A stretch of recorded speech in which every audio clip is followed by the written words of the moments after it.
Замын хөдөлгөөний торгуулийн бэлэн бус системийг Smart Solution компани замын цагдаагийн газартай хамтран хэрэгжүүлж эхэлсэн.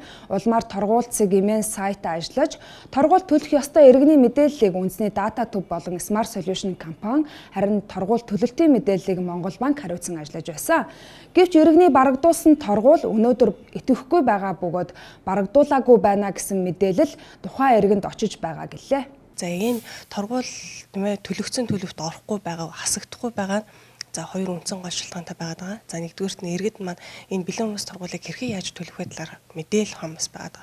Өөрөөр хэлбэл одоо банкн дээр очиод за бэлэн бус торгуулийн гүйлгээ тийм үү торгууль төлөх гэхэд за тэр банкны одоо утга хэсэг дээр зөвхөн тэр одоо торгуулийн хуудасны баркод буюу 16 оронтой тоо байгаа.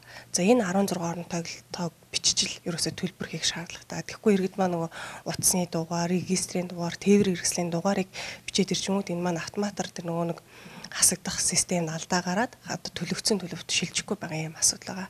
Тэгвэл 2017 оноос эхлэн замын цагдаагийн газраас торгуулийн бэлэн бус системийг өөрсдөө хянаж илэрсэн зөрчлүүдийг арилгаж байгаа гэлээ. Одоогийн байдлаар 2015 болон 2016 оны зөрчлүүд арилаагүй байгаа гинэ.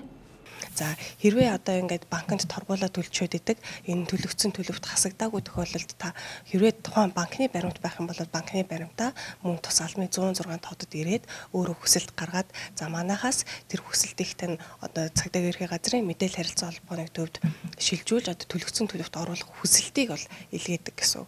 За үүний дараагаар хэрвээ үнэхээр төлөгцсөн байх юм бол одоо төлөгцсөн төлөвт оруулж хасалт хийдэг байх.